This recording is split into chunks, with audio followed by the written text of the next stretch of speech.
New this morning, Secretary of State Marco Rubio says the United States may move on from efforts to reach a peace deal between Russia and Ukraine if there's no clear progress soon. Take a listen to what he said to reporters in Paris this morning as to the state of those negotiations and what America's European allies can do to help move things forward. We'd like them to remain engaged. I think they can help us. I think the UK and France and Germany can help us move the ball on this and get this closer to a resolution. I thought they were very helpful and constructive with their ideas. So we welcome their input. We welcome their involvement. We think it's important. There are probably elements of this as well. I always remind everybody that part of the sanctions against Russia, many of them, are European sanctions that we can't lift if that's ever to be part of a deal. So they're going to have to be involved no matter what. This war has no military solution to it. It really doesn't. It's not going to be decided with, neither side has some strategic capability to end this war quickly.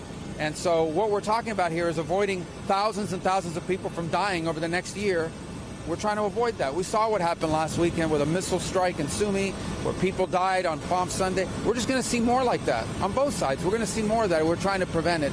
But we're not going to continue to fly all over the world and do meeting after meeting after meeting if no progress is being made. So if they're serious about peace, either side or both, we want to help. If it's not going to happen, then we're just going to move on. Significant Ignatius, the Biden administration never said they were going to move on, but I can't underline the fact enough that the Biden administration, I know that you know this, they were saying this going back to late 2023, 2024. This is a stalemate. These are like World War I lines. It's a war of attrition. Man, at some point, they need to get exhausted and need to make peace. Obviously, that's not happening right now, but Marco Rubio did say that he had confidence in Great Britain, France, and Germany in moving this process along. Tell us where we are right now and what you expect to see in the coming weeks.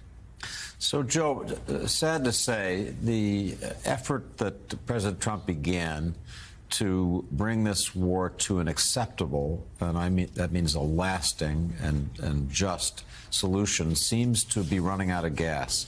When I hear the Secretary of State say, well, we may be ready to move on, that tells me that the president is getting bored, that he hasn't made the progress that he wanted. He promised he'd get this done in a day, and then it was a few weeks, and here we are, more than 2 months into his administration. And what he's finding is that his friend, Vladimir Putin, doesn't want to make any concessions, is not, in fact, prepared for the peace process that Donald Trump has teed up.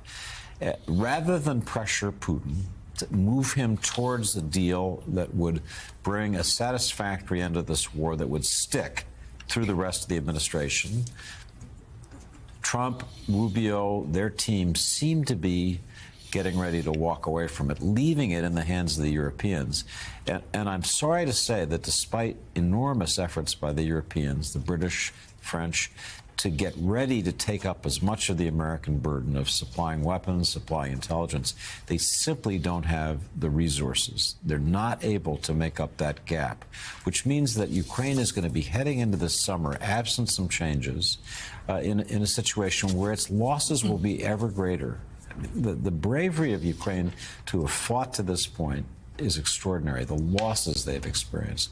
But when you hear Rubio say, we're about to move on, to think about what that means. That means people naked, vulnerable, without intelligence or interceptor missiles, Patriot missiles, that can take down the huge ballistic missiles coming into them from Russia, the deaths that are going to result.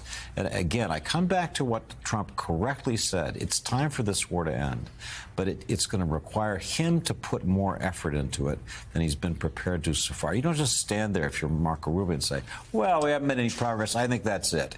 What you do is go back to the parties, in particular, they've already pressured Ukraine, God knows.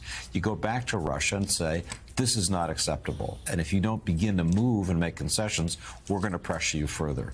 That's what an administration that's serious about negotiating peace would do. You know, Ed Luce, of course, you just you're about to release your biography on Dr. Brzezinski, who warned repeatedly throughout his career about the long history of Russian imperialism. I saw a clip of Richard Nixon from 1974 issuing a dire warning saying we better get it right in Russia. This was, again, in 1994, because there's a long history of Russian imperialism, and we will not have to fight communism in the next century, but we would have to fight a Russia trying to reconstitute basically the old Russian Empire. Remember Mark Brzezinski, Vika's brother, and then the ambassador of Poland, I correctly pointed out that Putin doesn't want to reconstitute the Soviet Union. He wants to reconstitute the old Russian Empire, and that means, with the capitals of Odessa and Kyiv brought back in under Russia's control. It appears that after all the fighting, all this war, all the talking, we are back where we started in this war. Putin won't be happy until he has Kyiv and Odessa. No, he won't. And when, Rubio says that they're prepared to walk away from this, what he really means is, as David has just very eloquently set out, is he's preparing to pull the plug on Ukraine, because there have been no sustained efforts to get Putin to agree to a real ceasefire. He has breached the one that's about to end, which was just confined to energy infrastructure. As Rubio did mention on Palm Sunday, with some really obscene breaches, obscene attacks on civilians during that period as well.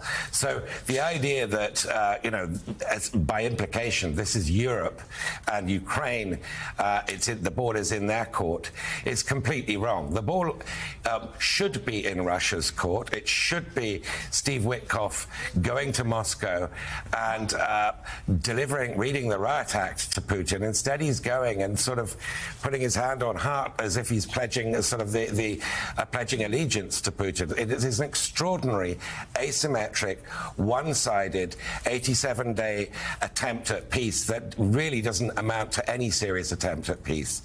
And I think that Dr. Brzezinski would not be alone in seeing this as a bad faith effort to end the war. And David's right, the war needs to be ended, but this has been a bad faith effort to end the war. Putin is under no pressure from the Trump administration to come to the table. There have been no credible threats. There have been no credible sticks offered to Putin, just carrots. And until that changes, there's not going to be any kind of credible peace process. Putin was right. All he had to do was wait it out the West, wait out the United States.